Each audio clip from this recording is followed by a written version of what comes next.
Cumprimento os irmãos com a paz do Senhor mais uma vez, o irmão Mateus. Hoje eu quero falar com os irmãos a respeito de um assunto que ele é bem atual também. Hoje nós vamos falar sobre a vingança, o relacionamento do crente com esse sentimento, né? O que a Bíblia fala a respeito disso? Como o mundo trata isso e como as Escrituras, a palavra de Deus, é, mostram, né? Nos ensinam a respeito desse sentimento chamado vingança. No mundo em que vivemos, a vingança ela é uma opção, e por muitas vezes a primeira opção de todas. Lembrem-se que o sistema mundano ele nos ensina que quando somos prejudicados ou alguém nos ataca ou nos fere, devemos devolver na mesma proporção, pagar com a mesma moeda, como diz o ditado. Infelizmente eu vejo que isso tem adentrado nas igrejas. Por quê? Isso tem refletido em pregações, em louvores cantados dentro da igreja, e nós vemos uma mensagem do tipo assim: seja luz. Se alguém não te recebeu, se alguém não te tratou bem, você será luz e vai mostrar a essa pessoa quem você é, aonde você chegou, o que você conquistou. Esse é o conteúdo de muitas palestras por aí, porque isso não é pregação de evangelho. Esse é o conteúdo de muitas músicas. Inclusive, eu estava pensando em abrir um novo, abrir um novo quadro no canal, justamente analisando louvores, né? E falando sobre vingança, me veio justamente um hino que é muito cantado, Sabor de Mel, de Damares. Ela diz: quem te viu passar na prova e não te ajudou, quando vê você na bênção, vai se arrepender. Em que momento isso é sentimento de cristão? Em que momento um homem, uma mulher regenerada pode sentir tal coisa? Em nenhum momento. Porque as escrituras nos falam que a vingança, ela é terrível. E a vingança pertence ao Senhor, não pertence a você, muito menos a mim. Deuteronômio 32, 35 fala isso. Minha é a vingança, eu recompensarei, diz o Senhor. Mas analisando rapidamente os textos, nós começamos em Gênesis capítulo 4, verso 23 e 24. Nós vamos ler a respeito de um homem chamado Lameque. Lameque, inclusive, ele foi o primeiro homem que teve um casamento poligâmico, ou seja, ele teve mais de uma mulher, ele teve duas mulheres. Veja só, 4:23 de Gênesis. Disse Lameque às suas mulheres, Ada e Zilá, duas mulheres: ouvi a minha voz, vós mulheres de Lameque. Lameque, só para lembrar, era descendente de Caim. Escutai o meu dito, porque eu matei um varão por me ferir e um jovem por me pisar. 24. Porque 7 vezes Caim será vingado, mas Lameque 70 vezes 7. Então veja que coisa interessante. Ele chega para as suas mulheres e começa a recitar um poema se vangloriando de dois homicídios que ele havia cometido. Matei um homem por me ferir e matei um jovem por me pisar. Ele se vangloria disso. Então veja que isso é extremamente pecaminoso. Uma pessoa que se alegra com o pecado não é uma pessoa regenerada pelo Espírito. Este homem aqui está cantando vitória de dois assassinatos, crimes terríveis que ele havia cometido. E o mais, no 24 ele diz assim: porque 7 vezes Caim será vingado. Ele está fazendo alusão ao que Deus havia feito a Caim lá atrás. Caim havia matado seu irmão, então Deus, para protegê-lo, colocou uma marca sobre ele, dizendo: quem ferir Caim será amaldiçoado 7 vezes. Mas vejam que coisa interessante. Ele distorce as palavras de Deus aqui. Ele diz: enquanto o assassino de Caim será amaldiçoado 7 vezes, o meu assassino será assassinado 70 vezes 7. Ele distorceu. Ele pegou o que Deus havia dito e distorceu, uma coisa muito séria. Inclusive é algo que, infelizmente, acontece muito hoje em dia. Mas por que Deus havia colocado a marca em Caim? Você pode dizer, ou perguntar.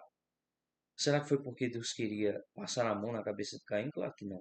Caim havia recebido uma pena muito justa, que era o de estar longe de Deus. Não existe consequência pior do que essa. Mas ele recebeu a marca para que o ciclo de violência parasse ali. A prova é tanta de que o homem continuou o ciclo de violência. E quando vemos Gênesis 6, a terra havia se enchido de violência, a corrupção geral do gênero humano. As pessoas já não tinham amor nem afeição umas pelas outras. Matavam por brincadeira. Isso é vingança. A vingança é essa. Nós sabemos que a vingança ela não se resume só a um homicídio. Mas a Bíblia diz, o próprio Cristo declara, que quando eu odeio o meu irmão, o meu sentimento é de homicídio. É a mesma coisa que eu tivesse matado ele. João ensina isso também. Vejam só, ainda no livro de Gênesis capítulo 34, nós vamos ler sobre Simeão e Levi, 2 filhos de Jacó. O que aconteceu? Jacó havia parado numa terra chamada Siquém. A sua filha Diná havia saído de casa para procurar as mulheres da cidade. Muito provavelmente ela estava curiosa para saber como aquelas pessoas viviam, como aquelas mulheres viviam. Então, nessa saída, o príncipe da cidade, também chamado Siquém, encontrou com ela no campo e a abusou. Ela foi humilhada ali. Ela volta traumatizada para casa, obviamente. E quando Jacó sabe dessa questão, ele fica muito revoltado, muito entristecido. E os filhos de Jacó também. Siquém e Amor, seu pai, vão para a casa de Jacó pedir Diná em casamento, porque Siquém havia se apaixonado por Diná. Então veja que coisa terrível. Os filhos de Jacó olham para aquela situação, olham para Siquém e para Amor e dizem: o que é que vocês querem? Aqueles homens daquela cidade disseram: olha, o meu filho Amor diz assim: o meu filho se afeiçoou por Diná, ele está apaixonado por ele quer se casar. Então a gente vai dar as nossas filhas para vocês casarem. E as filhas de vocês a gente vai casar com elas. E a gente vai fazer aqui uma sociedade, um pacto entre nós, o povo de vocês e o nosso povo. Nós teremos uma aliança, uma comunhão. Então os filhos de Jacó, de maneira maliciosa, eles dizem assim: olha, nós não podemos ter comunhão com povos pagãos, a não ser que vocês se circuncidem. A circuncisão é justamente aquela cirurgia, lembra muito a cirurgia de fimose, que é arrancar, né, tirar aquela pele que fica na ponta do membro masculino. Então eles aceitaram e eles se circuncidaram, tanto Siquém como Amor, como todos os homens da cidade se circuncidaram. Mas por que isso foi uma malícia dos filhos de Jacó?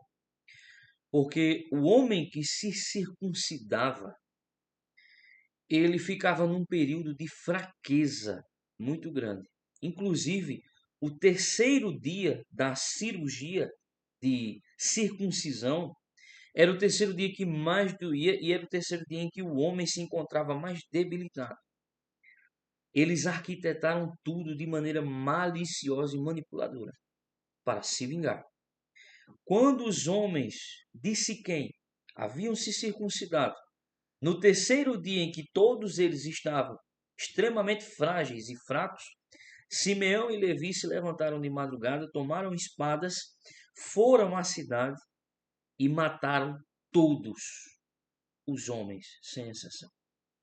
Capturaram mulheres, crianças, roubaram gado, despojos. Eles fizeram uma destruição sem precedente naquela cidade. Inclusive, quando chegamos em Gênesis 49, em que Jacó está perto de partir, ele fala sobre Simeão e Levi. Ele está abençoando todos os filhos. Mas quando chega em Simeão e Levi, ele diz assim: esses aqui riram enquanto aleijavam touros. Essa expressão significa assim: eles tiveram prazer em destruir homens fortes. A Bíblia muitas vezes usa essa linguagem, chama touros, fazendo uma alusão para homens poderosos. Jacó estava dizendo: esses meus filhos, Simeão e Levi, são dois psicopatas. Tiveram prazer em destruir vidas humanas. Então veja o grau da vingança. Por consequência, Simeão e Levi não foram abençoados. Não foram abençoados. A tribo de Levi, ela teve uma redenção, digamos assim, porque ela foi separada no êxodo para servir a Deus, mas não recebeu nenhum tipo de herança. Vejam que coisa terrível. Não era para ser assim. Outro exemplo é de Davi e Nabal, 1 Samuel 25. Davi havia fugido de diante da face de Saul e estava corrido, digamos assim, ele e 600 homens no deserto. Então ele chega nas terras de um homem chamado Nabal, um homem rico, comerciante. Então o que é que ele faz? Ele deixa 200 homens guardando os pertences deles no deserto e desce com 400. E lá ele conhece os funcionários de Nabal, lá ele cuida das ovelhas, ele os protege, não lhes faz nenhum mal. Ele só pede o seguinte: ele chega em um dos funcionários daquele comerciante chamado Nabal e diz: olha, tem como você enviar um pouco de água, um pouco de comida? Nós estamos passando aqui, não fizemos mal a ninguém, tratamos eles com respeito, só pedimos um pouco de provisão para a viagem. Então o funcionário leva esse recado de Davi para o seu patrão, Nabal, e Nabal responde: eu não ajudo o criminoso. Nem sei quem Davi é. Quem é este Davi? Se está fugindo de Saul, é porque é um bandido. Mais ou menos ele disse isso. Davi, quando escutou isso, ele se encheu de ira, puxou 400 homens de lá, todos com as espadas nas mãos, prontos para destruir a casa de Nabal e todos os que estivessem lá. Mas Nabal, ele era conhecido, ele era casado com uma mulher muito sábia chamada Abigail. Abigail ouviu isso do funcionário, essa conversa, e ela foi e preparou todo o banquete, correu e encontrou com Davi no caminho, colocou todo aquele banquete e se prostrou nos pés dele. E disse: não faça tal coisa. O Senhor é escolhido para ser rei em Israel. Não tente se vingar, não suje as suas mãos com o sangue deste homem. Porque é muito arrogante, é muito ignorante. Não perca seu tempo com isso. Isso também é uma mensagem para nós. Não para nos sentirmos superiores ao outro, não. Mas para reproduzir, irmãos, o que Jesus disse. Se alguém lhe feriu na face esquerda, dê à direita. Ou seja, deixe para lá. Esqueça. Ao passo que ela diz que o Senhor defenda a sua causa. Que o Senhor defenda, Davi, o seu problema. E o Senhor defenda o seu nome. Que ele lhe justifique. Não se levante e não faça nada. E é o que Davi responde: Deus me impediu de fazer vingança. Veja, no final de tudo, ela chegou em casa, Davi havia desistido de praticar vingança, e quando ela chegou em casa, ela não revelou ao marido. O marido estava bebendo com os amigos. No dia seguinte, ela falou o que havia acontecido. Então, lhe deu um mal súbito, ele ficou sem falar por um tempo. Muito provavelmente deu um derrame nele. E muito pouco tempo depois, ele morreu. E quando Davi soube disso, ele agradeceu a Deus. Por quê? Porque Deus o impediu de fazer vingança. Provérbios 20, 22 declara: Não digas, vingar-me-ei do mal. Espera pelo Senhor, e Ele te livrará. Quantas pessoas não se vingaram e não tiveram as vidas destruídas? Quantas pessoas não quiseram devolver com a mesma moeda e morreram? Quantas pessoas não olharam para o seu irmão com ódio e quiseram fazer vingança? Não façam tal coisa. Quando lemos Mateus 5:38 ao 42, no Sermão do Monte, Jesus diz assim: Ouvistes o que foi dito, olho por olho, dente por dente. Êxodo 12:19. E ao que quiser, eu, porém, vos digo que não resistais ao mal. Não resistem ao mal. O resistir ao mal aqui não é combater o mal espiritual. Este a igreja tem dever de combater. Resistir o mal aqui é devolver mal por mal. Devolver a ofensa com ofensa, a agressão com agressão. Isso é resistir o mal. Mas se qualquer que te bater a face direita, oferece-lhe também a outra. Ou seja, não é que eu receberei uma agressão e oferecerei a outra face para a pessoa bater do outro lado, me agredir. Não. Se você foi ferido, se alguém lhe prejudicou, se alguém errou com você, deixe para lá. Isso significa dar a outra face. Deixar para lá. Ao que quiser pleitear contigo, pleitear aqui significa brigar na justiça. E tirar-te a vestimenta, larga-lhe também a capa. Pessoas que fazem questão por 30 centímetros de terreno, pessoas que fazem questão por um carro, pessoas que fazem questão por uma herança, matam e morrem. Por isso, Jesus está dizendo, deixe isso para o outro. Se alguém quiser vir fazer questão e brigar por essas coisas, deixe isso para o outro. Se qualquer te obrigar a caminhar uma milha, vai com ele duas. Isso é humildade. Dá a quem te pedir. Não te desvies daquele que quiser que lhe empreste. Então veja que a mente cristã, o ensinamento de Jesus a respeito disso, é muito diferente do que nós vemos em muitas igrejas, em muitos louvores. Ainda no 43, ele diz: Ouvis o que foi dito, amarás o teu próximo e aborrecerás o teu inimigo. Eu, porém, vos digo, amai os vossos inimigos. Bendizei os que vos maldizem. Fale bem daquele que fala mal de você. Nós, primeiramente eu, preciso aprender isso. Fazei bem aos que vos odeiam e orai pelos que vos maltratam, vos perseguem, para que sejais filhos do Pai que está nos céus, porque faz com que o sol se levante sobre maus e bons, e chuva desça sobre injustos e justos. Pois se amados o que vos amam, que galardão vocês terão? Não fazem os publicanos também o mesmo? Se saudados unicamente os vossos irmãos, que fazeis demais? Não fazem os publicanos também assim? Sede vós, pois, perfeitos, como é perfeito o vosso Pai que está no céu. A perfeição aqui não é a perfeição de Deus, logicamente. Ninguém alcança essa perfeição. Mas é de maturidade cristã. Ter os sentimentos que Jesus tem. Se relacionar com as pessoas como Jesus se relacionaria.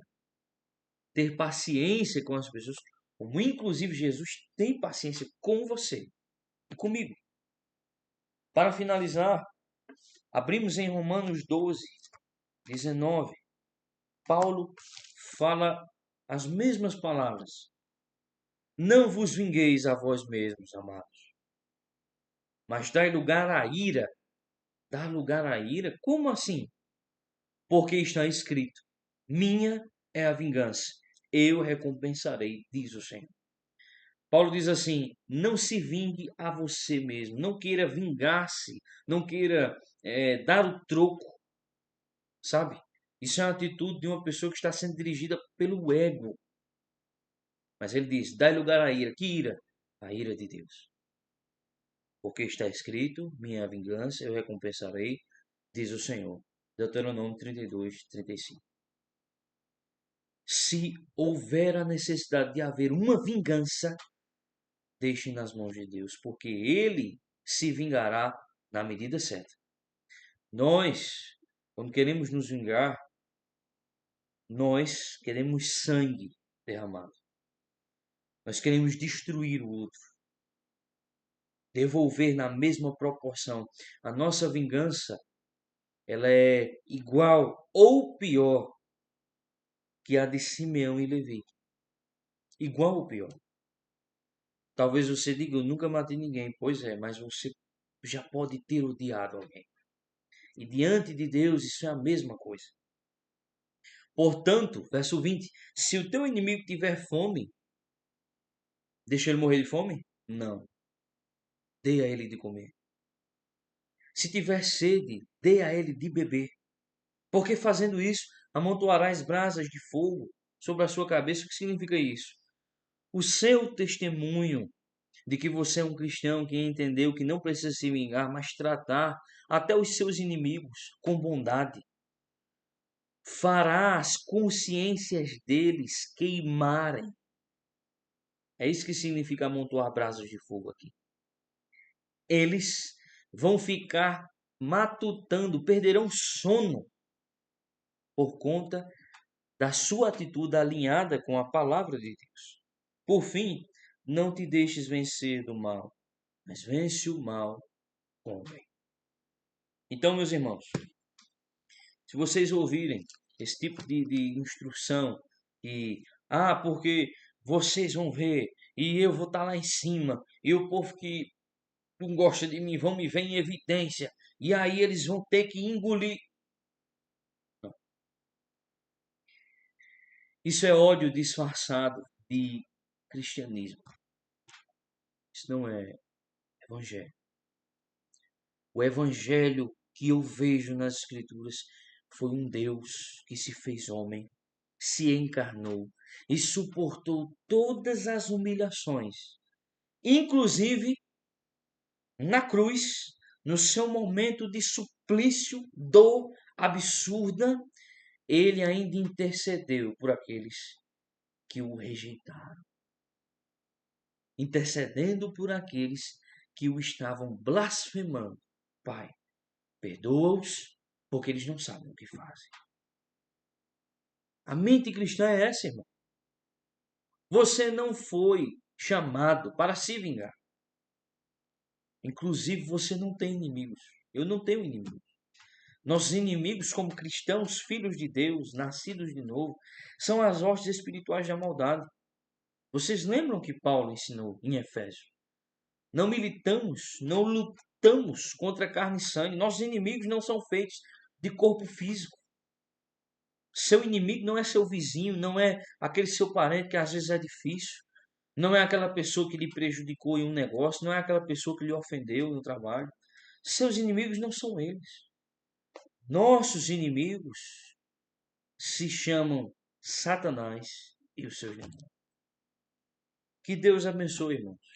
E que venhamos a ter a cada vez mais uma mente mais humilde para entender que aqueles que provavelmente se opõem contra nós, nos prejudicam, nos ferem, eles não são nossos inimigos. E nós temos que perdoá-los e não nos vingar. E se houver a necessidade de alguma vingança, estará nas mãos de Deus. Deus se vingará na medida, no tempo e da maneira correta a se fazer. E Deus abençoe em nome de Jesus.